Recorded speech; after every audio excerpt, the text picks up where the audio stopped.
what we're seeing increasingly, especially in key parts of the Sun Belt, we're seeing that sort of finally it's becoming real for a lot of people, to the point where in some corners of the country, I think there's concern about it potentially impacting long-term capital investment in the community, right? Does a business want to move here or expand here because of this water insecurity? And so sort of the thesis of the book is that in these key areas, there's only two realistic new water supply options left, and that is the ocean and the toilet.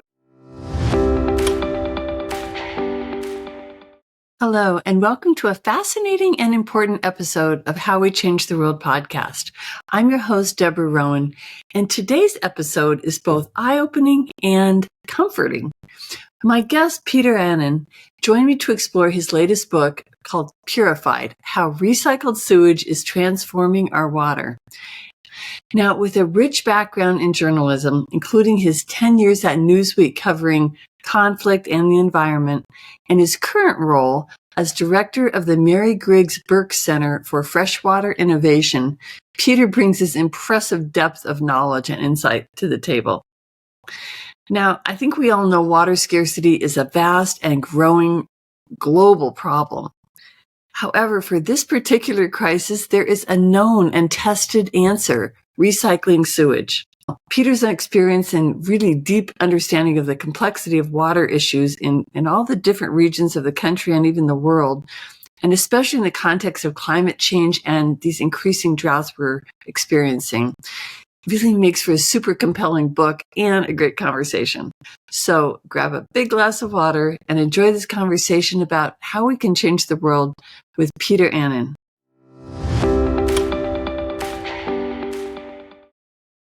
Hello, Peter Annin. Welcome to How We Change the World podcast. Good to be with you. Thank you. Yeah, I'm so glad to have you because I want to thank you, first of all, for writing this book we're going to talk about. It has actually been an opportunity for me to learn about something that I feel like I should have known about much more than I do at this point. But it is valuable, fascinating information that we're all going to need to know about at some point, perhaps very soon. And that is drinking water which is reclaimed from sewage. So that's what we're here to talk about. It might sound like how we're going to talk about that for an hour, but after reading your book, I think I could talk about it for days. It was actually a fascinating book.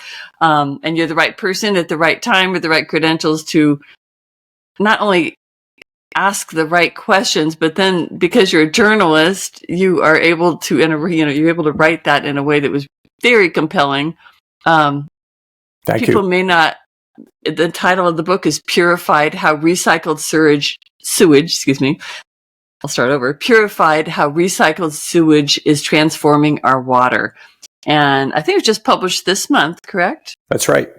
Yeah. So good. Just getting off the dime. People may think I'm exaggerating because that title may not suggest it, but it's a page turner. It's like 200 pages, and I just went right through it.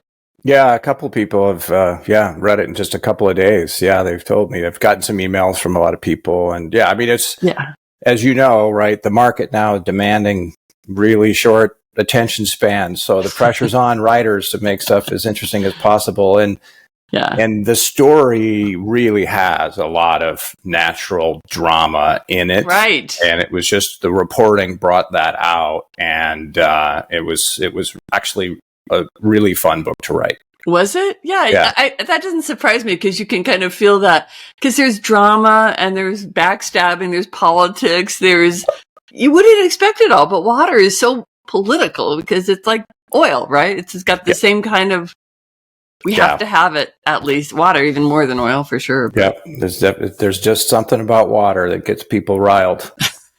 Well, it's kind of like food too, it's our survival. So, I read it digital cover to digital cover and highly, highly recommend it. Well, let's start with introducing you a bit. And this is why you are the right person to write this book. First of all, currently the director of the Mary Griggs Burke Center for Freshwater Innovation. You can see in your background, you tell me you're in Wisconsin. You teach at this is you're running this program at Northland College, which is in Ashland, Wisconsin. Right. Is that in the north as well? Yep. So we're way up in the northern part of the state on Lake Superior, the largest lake in the world by surface area. So is it? Yep. Yeah. Oh my goodness. Yeah. And well, so it's 10% of all the fresh surface water on the planet is in Lake Superior. So yeah. So it's a cool place for a water center to be located. Well, very appropriate, I should say. But you were a journalist. You journalism major. You got your undergraduate degree in journalism, and then you got your master's in international relations from Columbia, which is a heck of a school to get that from. And I was so curious why now I look at your background. It's all been in the U.S. What happened there? Did you change your interest? Did something take you in another direction? No, it's a great question. So the master's at Columbia was international relations with an emphasis in journalism. So I had a third of my courses were at the Columbia School of Journalism. And so, and then I went to work at Newsweek, immediately after that in Manhattan. And, then shortly after I started, the Berlin Wall fell down, and Newsweek and other international news organizations started closing their international bureaus in the Eastern Bloc and the Soviet Union and things like that. So we had all these seasoned correspondents coming back to New York from overseas. So it was tough to be a young correspondent wanting to get on that track.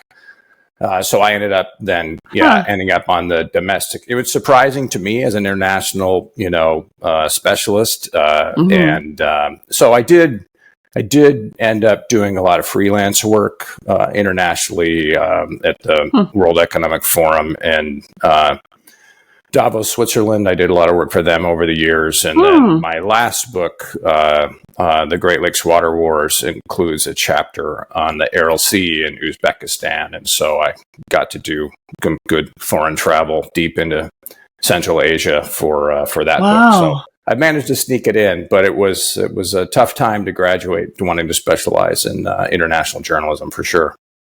But a good gig to get Newsweek right out of school. Yeah. You must have done well in your studies. Well, so is that where your interest in water began when you were in Davos or when you were in Uzbekistan? Is that was your first story about water?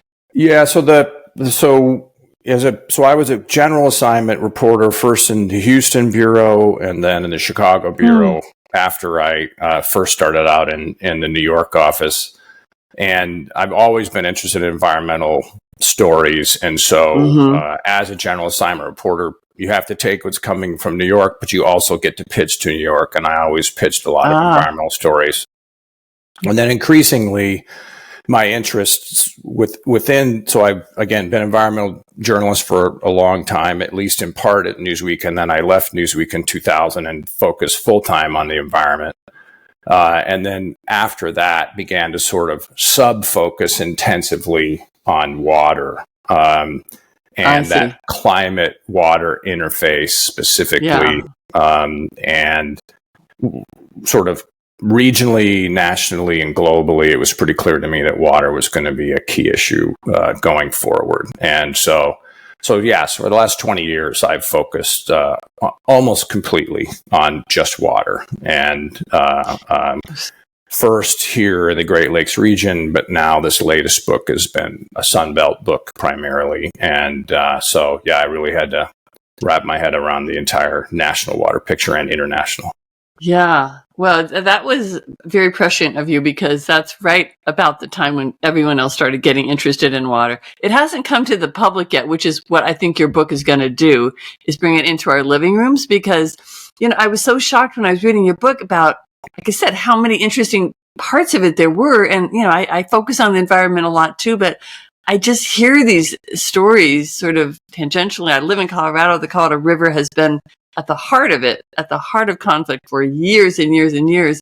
And yet I knew so little about it. So yeah, I really appreciate your writing this and, the fact you've been spending the last 20 years preparing yourself to do so. But that other book that you wrote, I have it here, The Great Lakes Water Wars, that became the go-to book for people negotiating what is it, 8 states, 2 countries, all negotiating the use of the Great Lakes, and how much water do they together?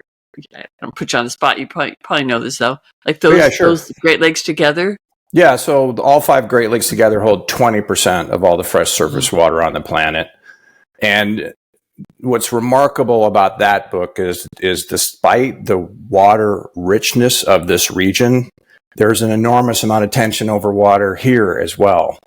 Yeah. And but the biggest concern here, and what the book is about, is that the Great Lakes region has been paranoid for a long time, is that we get increasingly deeper into a climate-driven national and global water crisis, that there will be a run on the water-rich parts of the country and the world to divert that water somewhere else. And so the last book, The Great Lakes Water Wars, is the story of the Great Lakes Compact, which is a legal water fence designed to keep Great Lakes water inside the Great Lakes watershed. And it was quite another dramatic fight, and kind of a remarkable, really a remarkable legal lift, in that the document took many years to draft, and then it had to be adopted by all 8 legislatures in the Great Lakes region, and then adopted by Congress, and then signed by the President of the United States. I think Canada, everybody, right? Yeah, and then Canada has so so it's a binational water system. So then Canada then had to adopt a similar system. They don't have a compact system in Canada, but they had to adopt similar rules and regulations on the north side of the international boundary that bisects the Great Lakes. Super complicated, convoluted, but also a very interesting human story, with all sorts of fascinating fights and kerfuffles and things like that. And that, as a journalist, we try to get into that human element, and that human element tell us more complicated stories of water, and water is sort of inherently complicated. But if you let the human story tell that complicated story in sort of a subliminal or backhanded way, it can often be the way to draw in readers too, because we really need to increase water literacy in this country, but also around the world, because it's becoming such a huge issue. Well, I think maybe whoever put this whole package together at the Great Lakes needs to take a little trip over to the Middle East and do some reconciliation, because really those are complex issues, and that many players, that's exactly what is needed there. So, I just saw a beautiful bird fly right over your head. Yeah. I just love this backdrop. All right. Well, I'm glad we got to talk about that book, because I think that's next on my list. And you win some awards. You won the Great Lakes Book Award for nonfiction, but then you reissued it, right, again in 2018.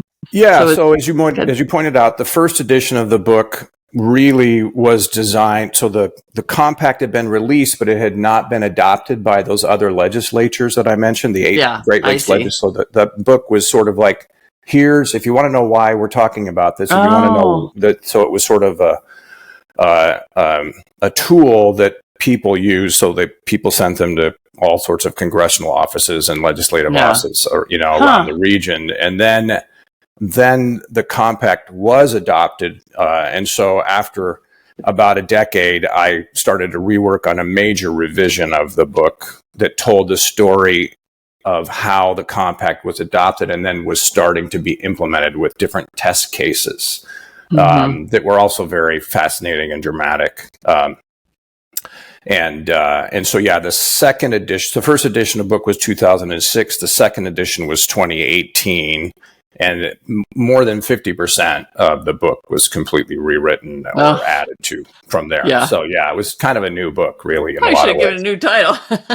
Right. Right. By the time you get finished with it. Well, I suspect that Purified is going to have a similar effect, because there aren't a lot of books on there. And if those that are out there, sure will not have the readability that people would actually want to pick it up and just it's not typical light reading for most people. But anyway, well, we're talking about the book so much, but I wanted, people to understand what you bring to the subject of it with your background. So Boy, so you write in that book that the U.S. is running out of fresh water in many towns and many cities, and as you said before, even in towns where or areas where there's abundant rainfall, it's already becoming a problem, and it hasn't really gotten into our own psyche that much unless we're living in one of those areas where there's trouble. So is this going to join the crisis train, I guess we'll call it, of things going wrong in the world that we're going to have to become conversational about, become knowledgeable about? Yeah, like I said, you're basically increasing water literacy, right? And so it's just one of those things we just take for granted. We go over to the tap, we turn it on, the water comes out. We've had that blessing. Yeah. Right. Yeah. And what we're seeing increasingly, especially in key parts of the Sun Belt, including, as you say, some wet parts of the Sun Belt, we're seeing that sort of finally it's becoming real for a lot of people. And to the point where in some corners of the country, I think there's concern about it potentially impacting long-term capital investment in the community, right? Does a business want to move here or expand here because of this water insecurity? And so sort of the thesis of the book is that in these key areas, there's only two realistic new water supply options left, and that is the ocean and the toilet. And a lot of people know about desalination, taking ocean water and turning it into fresh water. But I decided that a lot of average citizens, a lot of water geeks like me, know a lot about water recycling, but a lot of average citizens don't know that much about it. So that's why I decided to write this book, to help people understand, why this is important, why it has to happen, and why it's safe. And also, increasingly, millions of people throughout the Sun Belt are being asked or will be asked to drink purified sewage effluent. And I tried to create a short, fast, readable book that answers those questions. Why now, and is it safe? Well, I mean, I think the first question you have to start with is, because we have the same amount of water on the planet we have always had since the planet evolved, why are we running out of water? More people, more use, whatever. I don't really know, actually. Yeah, right. So more people who want to live in the desert, or at least warm, drier climates. And then on top of that, this is something that's a lot of people don't realize, that as the Earth's atmosphere warms, the atmosphere holds more water. And so there's less water sort of permanently available on the landscape. Then it does come down, and increasingly in larger storm events and things like that. But there's less sort of terrestrial water as the atmosphere warmed. It just holds more water. So, and you're right. Can it hold it for a long time then? Like in the atmosphere, it can hold it for years even? Yeah, it just holds. I mean, the way to think about it, just can hold more water. There's more moisture in warmer air. Yeah. And then that impacts the whole precipitation cycle, which we've seen, right? We see this increase in larger, more dramatic storm events, and then also increase in longer, more dramatic drought events as well. And so it's again, for lay people, and I'm a journalist, not a scientist, right? So my expertise is in translating some of these more complicated issues. Right. But it is hard to sort of wrap one's head around the idea that we can have an increase in drought and an increase in large storm events at the same time. But California has actually just exemplified this in the last, several years, where they've had this worst drought in the last 1,200 years in the Southwest. And then in the last 12 months, they had this record atmospheric series of rain events that has then suddenly filled their reservoirs. So California's looking good for the next couple of years, but just, a little bit to the east in the Colorado River watershed, it's still in that 1,200 year mega drought, as it's called. And the two largest reservoirs on the Colorado River, the two largest reservoirs in the country, Lake Mead and Lake Powell, are still only about roughly 1/3 full. and Lake Mead is in what's called a tier 1 shortage, which is not good. And so we have 40 million people dependent on those 2 reservoirs, and then they also generate energy through their hydro facilities. And so as that water declines in those reservoirs, there was increasing concern in recent years, and has been and continues to be, that one or both of those reservoirs could reach what's called dead pool, where the water level falls so far that it no longer is high enough to pass through the dam. And so then you would have obviously a water crisis. You would also have an energy crisis, because millions of people depend on those 2 hydro facilities, those 2 dams for generating electricity. And then the water would no longer flow to the numerous farms. Agriculture. And so you'd have a sort of triple whammy food crisis as well. So for many, many years, as I write in the book, that sort of dead pool idea was sort of this far-fetched notion. And, was it? I didn't pick that up. So people thought like that's in the 2100 or something that could happen. Or never. Never. Because in 2000, both reservoirs were pretty full, pretty close to full pool, as it's called.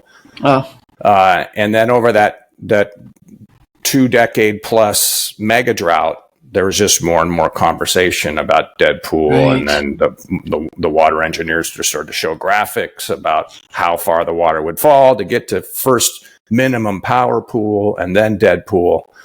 And so the region with these atmospheric rivers has a little bit of a relief, but I gave a keynote address in Palm Springs, California earlier this month, 700 water people in the room. And I asked a question. I said, how many people think the atmospheric rivers have solved the Southwest long-term water supply crisis? Yeah. Nobody raised their hand. Not a single person. I bet a lot of people in the general public thought it really, really went a long ways to doing that, if not solving it. But it's nowhere close, right? It was just kicking the can down the road a little bit. Right. Yeah. Wow. Well, so, and you talk about how, in the book, all these, you really specifically go into different areas that have started this process, or have fully, for a long time, actually been recycling water in a number of different ways. Talk about California and Texas and Florida and Virginia, which were all really, really different and very fascinating stories. But what sometimes I think about what Paul Hawken, who's this renowned environmentalist, talks about when you adopt some of these sustainable, friendly ways of living, like recycling sewage, which we'll talk even more about. But when you start doing that, you start to get these other benefits, cascading benefits of doing that. We can talk about those in just a second. But one of those is that people start becoming more dependent on what they have in front of them, right? Because like here, we're in Colorado, all the water from here is going to several states. I don't know, maybe it's 4 or 6. I can't remember how many. But, and they're fighting over it, and people can't water their produce and so forth. So the agricultural land. So it's helping, right? If people actually start to recycle their own sewage, you no longer need to build dams and those types of things. And we all become a little bit more dependent on our own backyard for a resource, for water as a resource.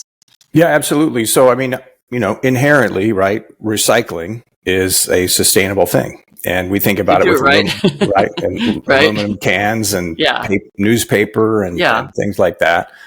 And so, but what's really fascinating about water recycling is that, and what's attractive about it to water managers, is that it is drought resistant. There'll always be sewage to recycle, right? And so it doesn't have this ebb and flow like precipitation patterns, and it's local. And so they can control it.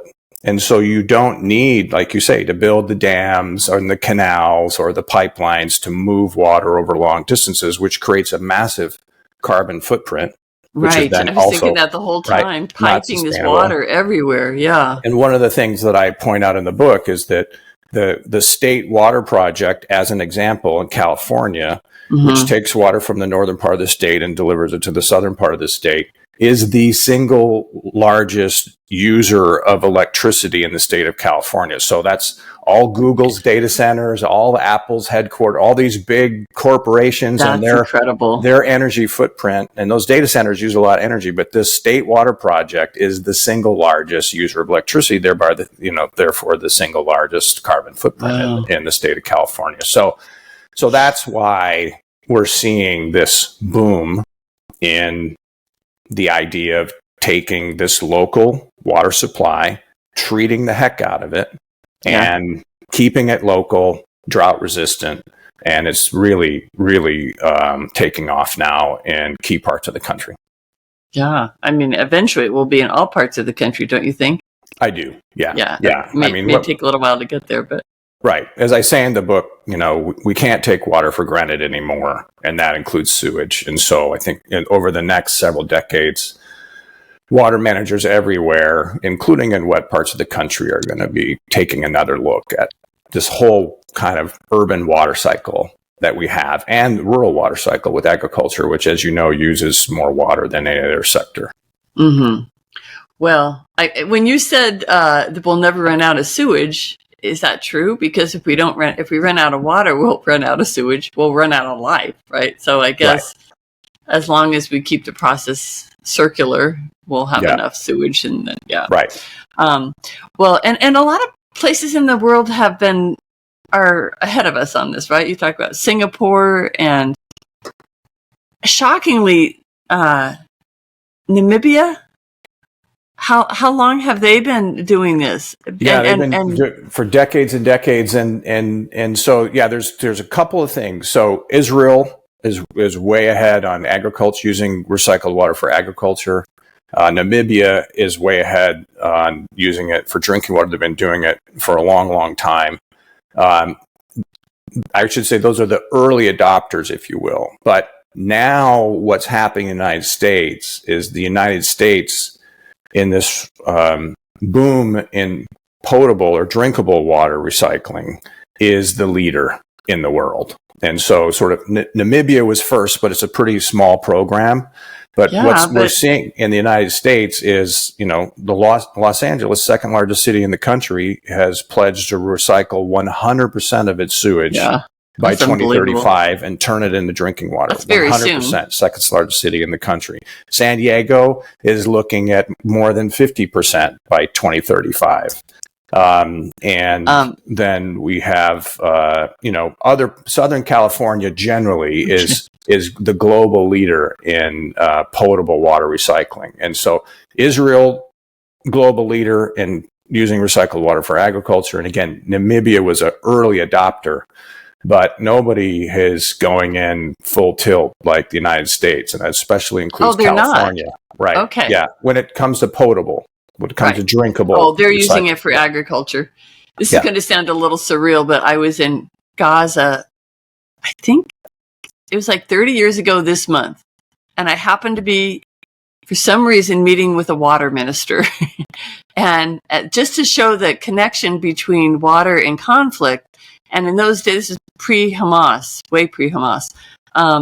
But they were talking about, the minister of water was talking about how they used to call Israelis their cousins rather than whatever terminology is probably not the same today. And he said, our cousins are taking, the water from our aquifers, and at that time, 30 years ago, their aquifers were getting salty and briny. And that was the first time I'd ever heard of that. And I thought, really? Is that even a thing?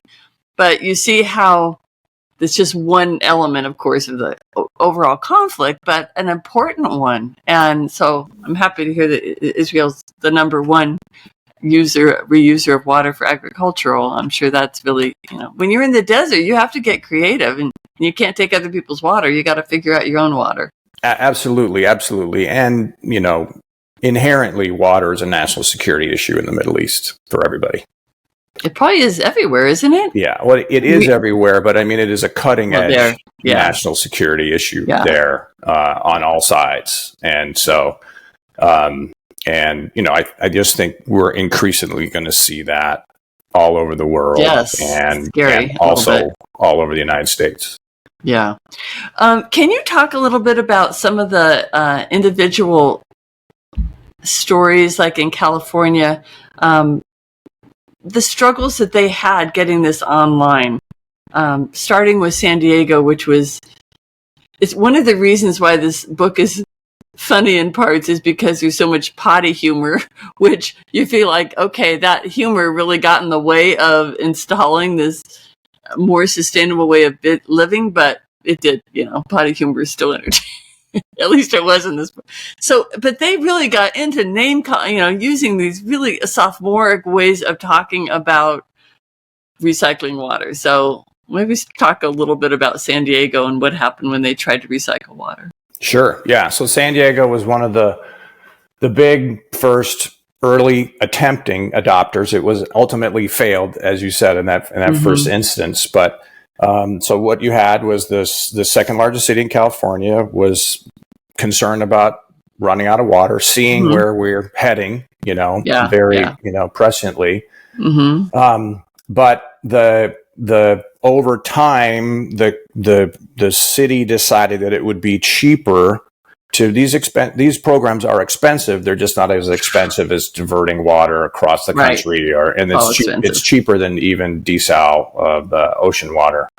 But they're still expensive. So to save a little money, they decided to unveil the project of a few neighborhoods at a time, and they just determined it would be cheaper that way. As it happened, because of the way the plumbing worked in the city, one of the first ideal places to unveil that project was in an inner city neighborhood. Complicating things was the fact that the effluent from that plant came from a more affluent neighborhood. Oh. And so we have this controversy that erupts where the poor were getting the effluent of the affluent, as headline writers put it. Yes. And it immediately became this hugely polarizing issue in the city. And it's really where the term toilet to tap went national. It had been used in earlier controversies, but it really had. Yeah. I thought they came up with that. Yeah. And it really went national in San Diego. And it all came to a head in a big hours long public hearing where you had dozens of people stepping forward, testifying against this experiment, and it died. It died kind of miserably, and created a lot of burnout and discontent, and set the entire water recycling movement back for many years. Not just in San Diego or California, but in the entire country, because it received so much publicity. The press. Yeah. And then, so what we have then... Well, the optics weren't good, you have to admit, environmental...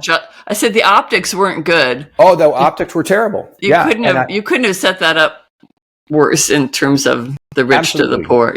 And what you see in the book repeatedly is well-meaning, really smart water engineers who don't think about or get the optics, and they do things like they unveil a program in the middle of a mayoral race, or they unveil it just sort of, and it just becomes too easy for someone to jump on. As you say, if you want to be sophomoric or raise a controversy about water recycling, there's a lot of material there if you want to stoop that low to use it. And low-hanging fruit. And that's happened repeatedly throughout the sort of water recycling history. And you, just to interrupt, you even talk about Jay Leno, which seems so he would have no influence on something like that, but he started making jokes about it, and that's national. Right. And everyone, and I'm sure as someone watching it, didn't see it, but I would have thought, oh my God, that sounds terrible. And his jokes were funny, so you kind of just jump on the bandwagon with it. And also, I think the term environmental justice had not really been coined or used at that time. Had it been, they might have thought a little bit more about Right. It was just a horrible idea. Yeah. It was just a really bad idea. And, I've interviewed all these people. The way they did it. Not the idea, but the way they did it. Yeah. The way they implemented it. Yeah, exactly. And they're great people. They just didn't think about it. They're well-meaning, and it just backfired. And of course, there's been so many horrible instances, right, where communities of color have been experimented with, or, and so it's not like this isn't a new idea. And so rightly, people were concerned. And so what we see is that, this requires really top-notch technology, right? This water recycling. And what we also see is that these programs need really top-notch communication programs. Because if you're trying to convince the general public that it's safe to turn sewage, which we've been trying to avoid for hundreds of years, if not thousands, into drinking water, there's a certain communication lift that has to happen there. Yeah. And some of these people who are really good at the engineering aren't necessarily that great at the communicating. And so, just like with climate change scientists, it's the exact same problem. It is exactly the same. Yeah, exactly the same. So, and again, that's another reason why I tried to write the book and try to break down those communication barriers. Because I do think that, we're running out of options, and we really need to look at this option seriously. But part of, being a journalist, like, I need to tell that whole story, warts and all, right? Yeah. And some of these anecdotes are really funny. I mean, they just are. But the problem is that drought is so serious and water scarcity is so serious. It's just not a laughing matter. Really. No, right. It's not, obviously.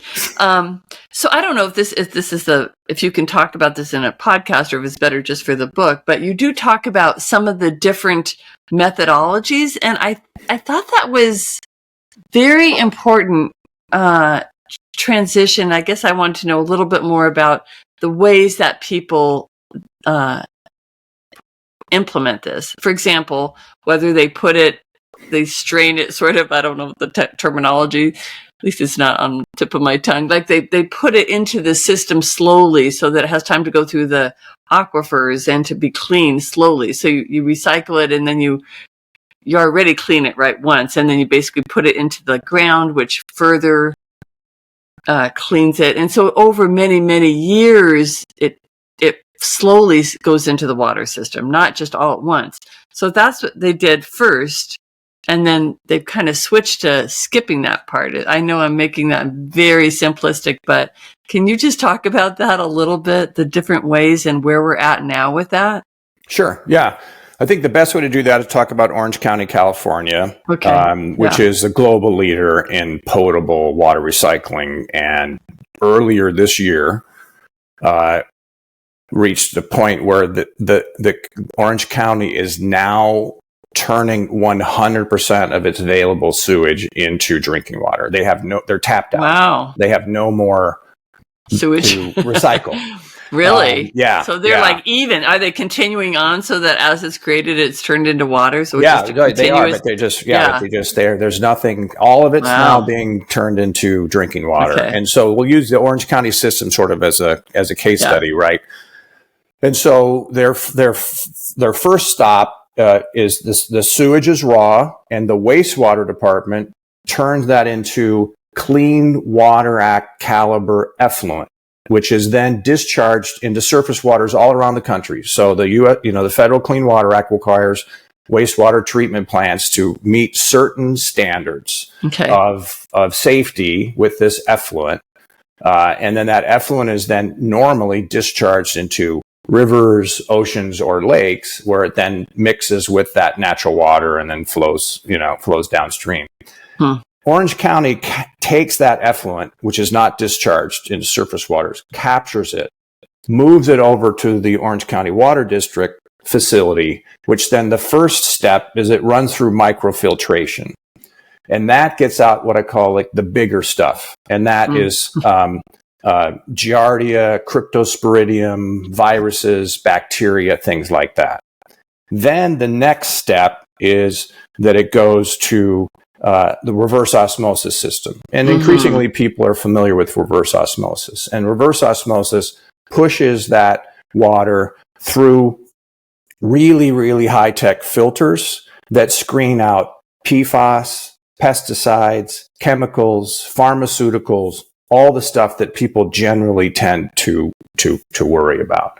Yeah. At this stage, right, the water is really pretty akin to distilled water.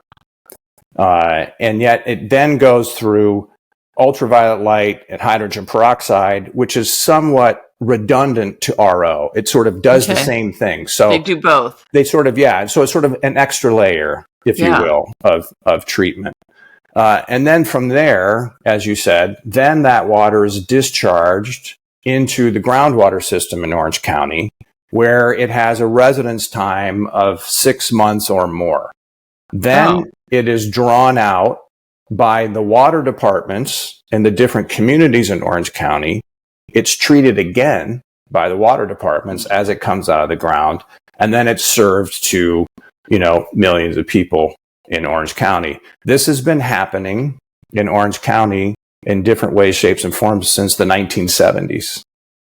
And then in the 2000s, it really took off, and it became an increasingly significant portion of the regional drinking water supply. So Orange County is this remarkable role model in the United States and now globally in their system of water treatment and turning sewage effluent into drinking water. And like I said, they've tapped it out. There's no more sewage that they can turn into drinking water, and so they're and then again that's what LA is now talking about doing, right? 100%, et cetera. So that neighborhood of Southern California is really investing heavily in water recycling. And is that water that's recycled, then is that also used for agriculture, or is it just used for drinking? Yeah, so in this case, in Orange County, it's predominantly used for drinking water. Mm-hmm. And so what we've seen over time with water recycling is that earlier on, a lot of the water recycling in the country, in places like California, Florida, and elsewhere, is they would use that sort of the first baby step was to use that recycled water on agriculture. Yeah. And it wasn't treated as intensively. So it wasn't safe to drink, but it was fine to use on crops and things like that. Yeah, you see signs at the park all the time, don't drink the water. It's for golf courses or parks or something. Yeah, that's right. And because the water isn't safe, then they have an entirely separate plumbing system to deliver that water, to make it almost impossible, if not impossible, for those two kinds of water to mix through the domestic plumbing system. And that pipe used for the recycled water was made colored purple. And so that's called purple pipe water. So it's recycled water, but it's not drinkable water. And so that's what the golf courses use in the Sun Belt. That's what it's, and agriculture, same sort of thing.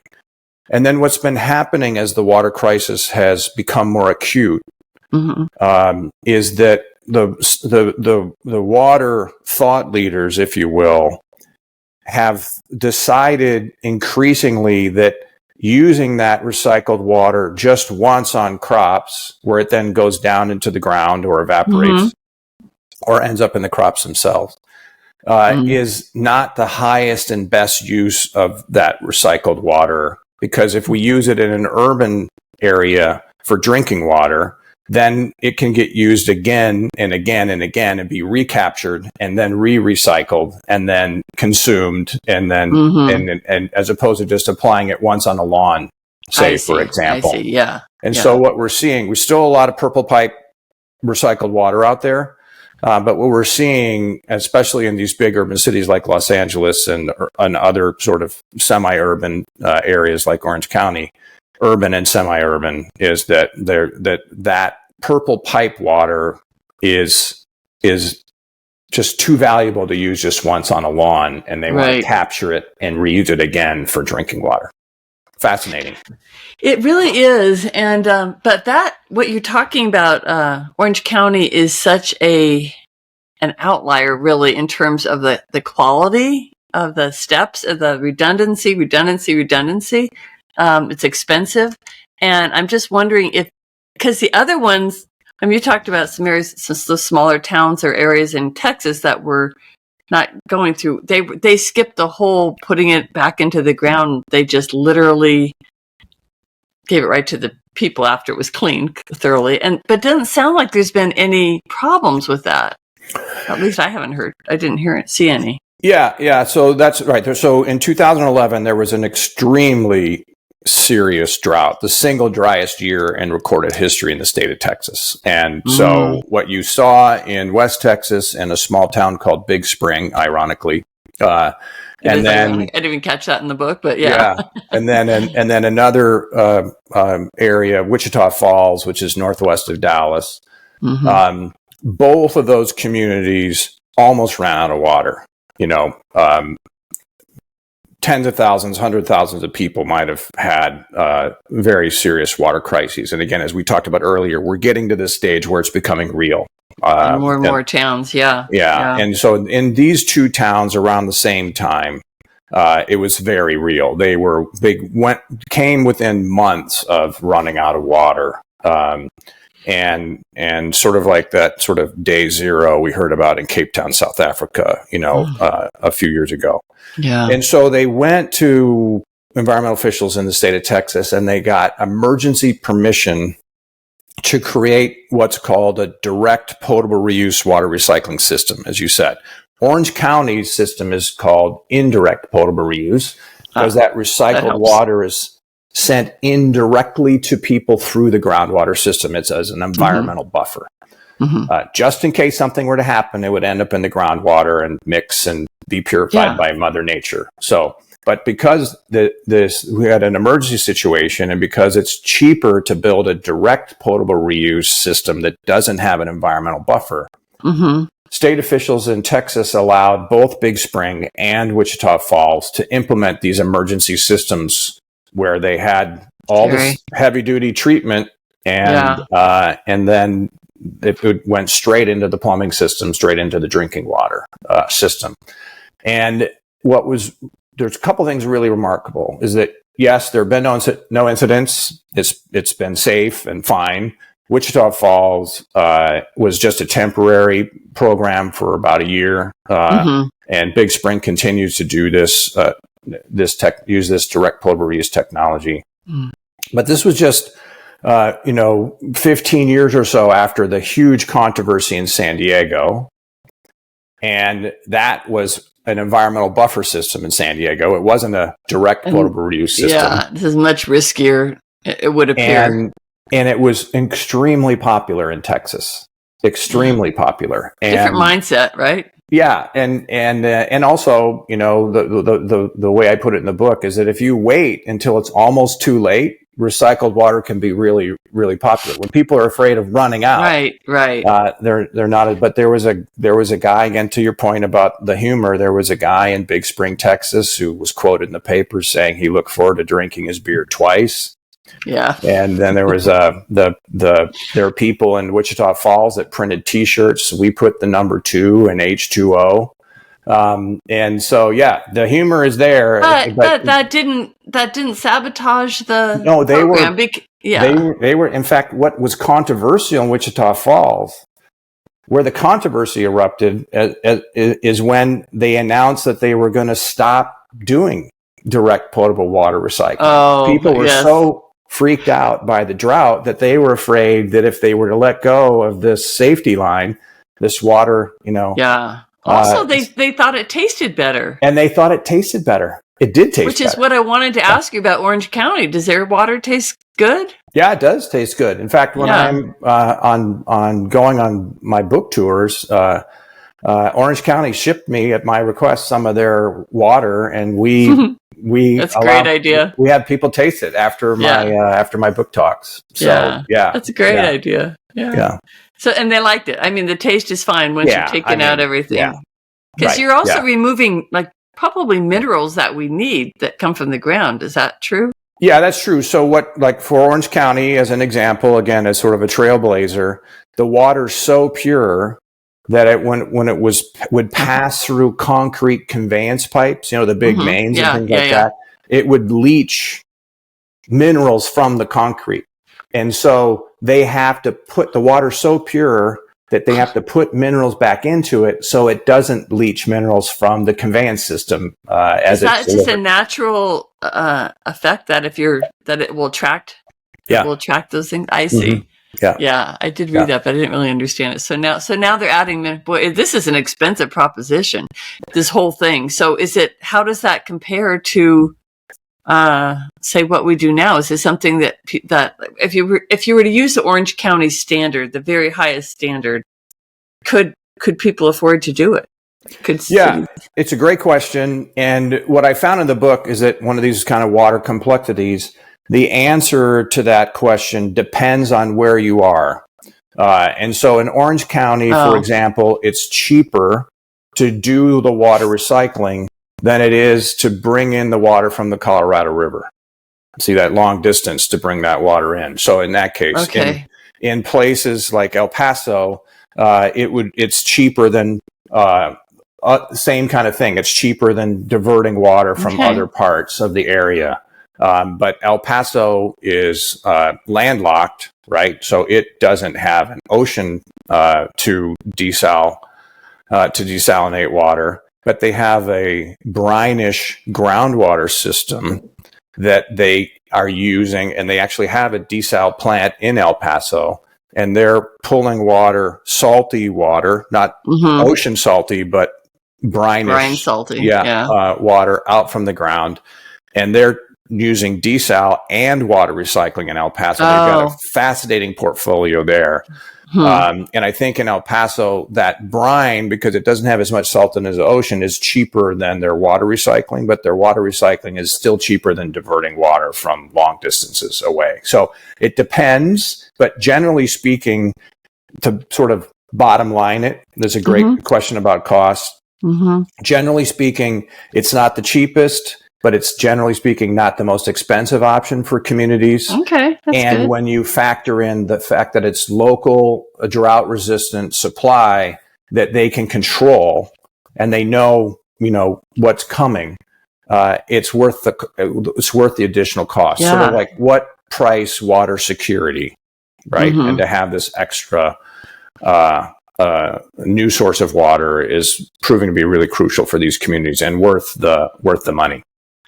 And we didn't talk about this, but you've been you've covered a lot of conflict too, local. I mean, maybe both, but it's at least in the United States, that's been a focus of your research or not research, but your reporting when you were at Newsweek. So I'm just thinking that has to be one of the main thing, but having drinking water is the main goal. But when you think about the conflicts that are avoided, like especially along the Colorado River, by not all the fights that have gone over it, I don't think, that's something that people are that aware of. But, and what are the, Native American reservations getting? Like, are they getting the water? It really creates a lot of conflict between groups that are already conflicted, so between farmers and developers and all of that. So anytime you can eliminate that piece of the conflict by having local water, it seems like it's a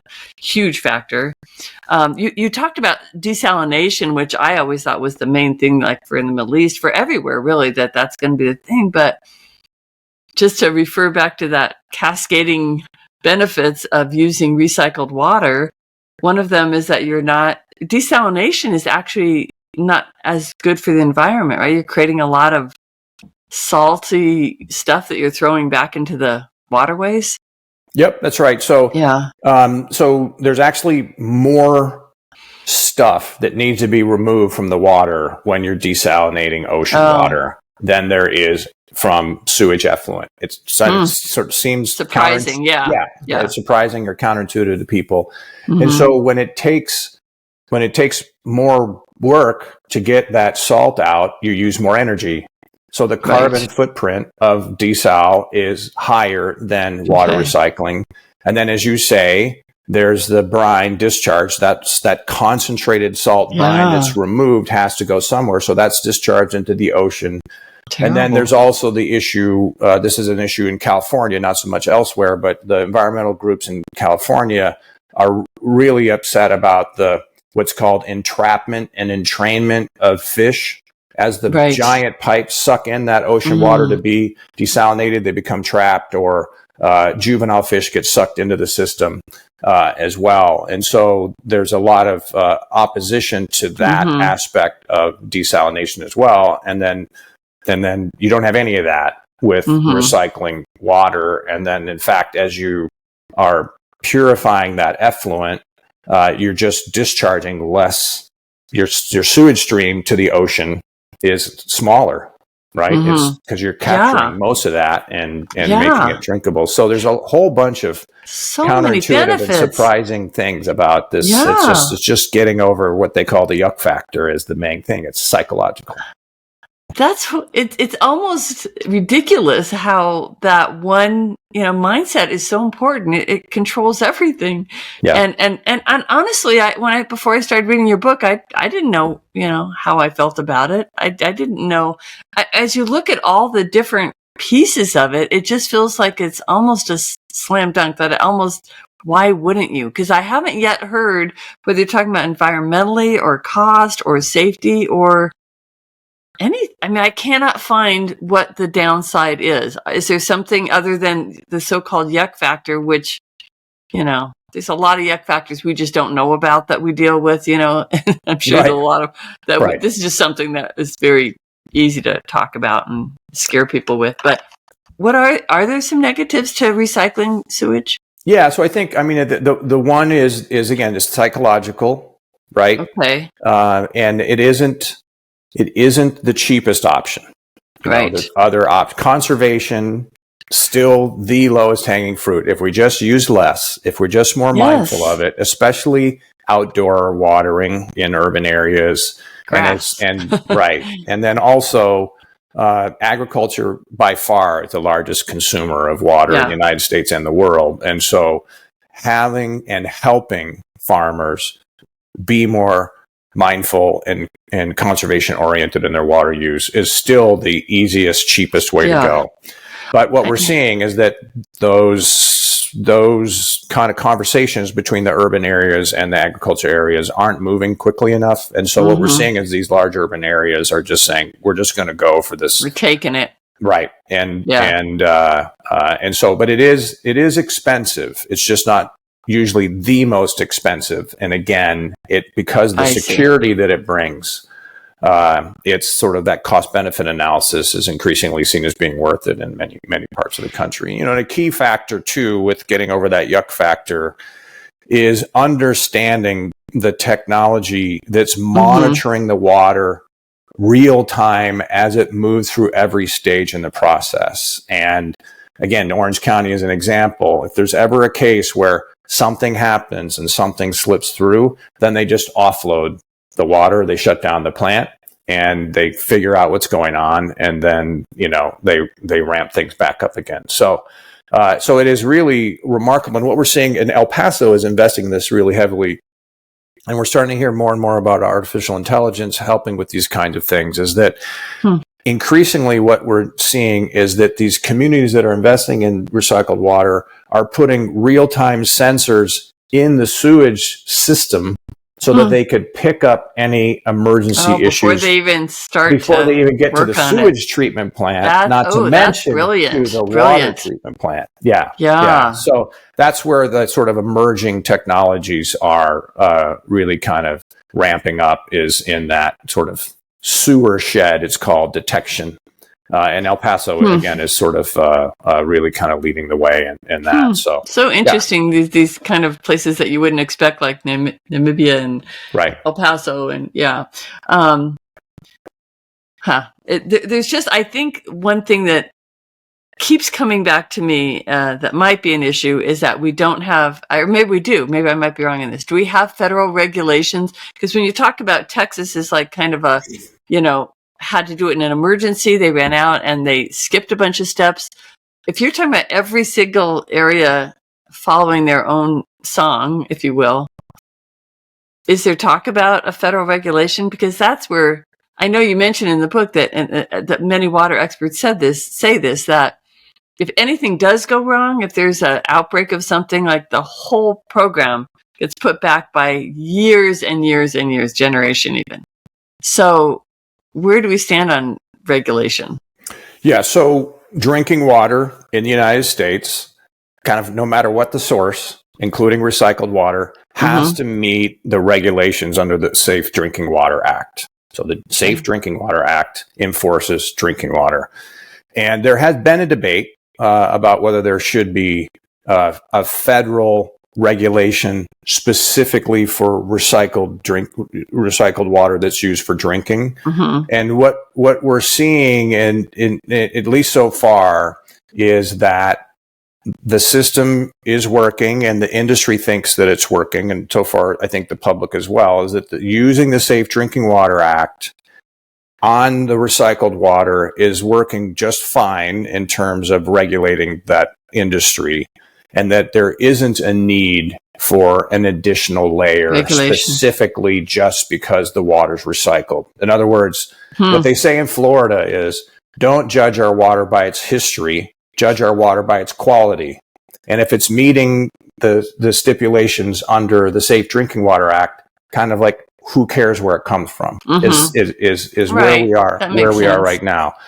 If there is an incident, right, that, as you say, sets the industry back for a generation or many years, et cetera, that will be the first thing that people will clamor for. Like, we need federal action, we need federal regulations. But right now, so far it seems that the system is working, but it's an underlying conversation, because different states have different state regulations that are implementing the Safe Drinking Water Act. And as I mentioned in the book, right, sort of quintessentially, California has really strict regulations. Texas has less strict regulations, or what are perceived by some, I should say, as less strict regulations. I mean, El Paso was quite articulate about the fact that their regulations that their state is running them through has been very, very strict and comforting for them. That's good to hear. So, I mean, keeping it local maybe does have a better outcome, because people don't want to hurt their own neighborhood, their own. Yeah. They also don't want to hurt their own political careers. There's a lot of so if you're very tied to delivering the best quality for the people that are right near you, that might be more effective than a federal one that people try to get around or something. Right. Yeah. It's a different, it's can be perceived as a blunt instrument because it's not necessarily nuanced for different jurisdictions. And in Texas, for example, they regulate their water recycling, especially direct potable use, on a case-by-case basis instead of any kind of blanket statewide regulation on that. And they think that will allow more cities to adopt it than a blanket, regulation that might not be nuanced. Yeah. So that's where Texas is. California, very different. And I'll leave it up to those two states to duke that out. Figure out their own thing. Yeah. I just have one last question, because we are out of time. But why don't different municipalities, cities, states, anyone, why don't they ask us to conserve more? I've thought this about electricity for a long time, because when we had brownouts, when there was oil crisis, back, I don't know, it's the 70s or something, people did it. They didn't mind using less electricity. No one ever asked us to conserve more. And it is like I said earlier, the low-hanging fruit, the cheapest, the thing that makes the most sense. And nobody even asks us, let alone enforces it. Right. And what we're seeing is that in these big times of crisis, the asks come out, and they're really loud. It's encouraged, I would say, in a lot of places, not enough. And very light encouragement. Yeah, barely notice it.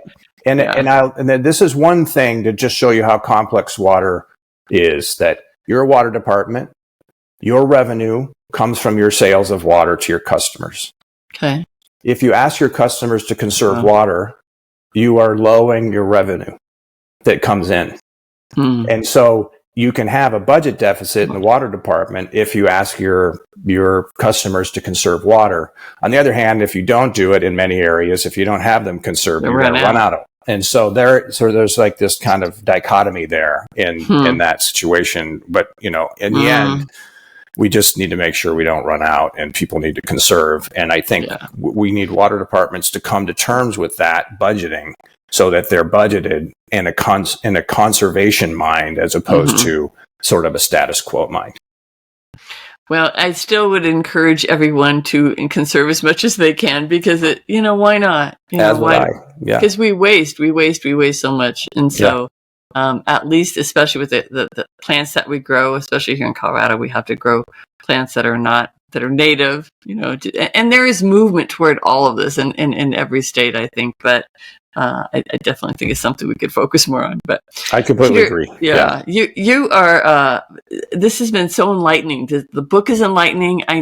It might not be a book that people tend to pick up for light reading. They wouldn't understand that it is actually fascinating. So I hope that it eventually gets out into the public in a way that people will really want to learn about it. And I think they will, because it's fascinating, and it's our life. It's our kids' life. It's our it matters just as much as climate change or anything else. So thank you so much for writing it, and for educating us, and for spending all this time talking about it. I really appreciate it. Thank you, Deborah. It's really great to be with you. Great conversation. And thank you for the kind words.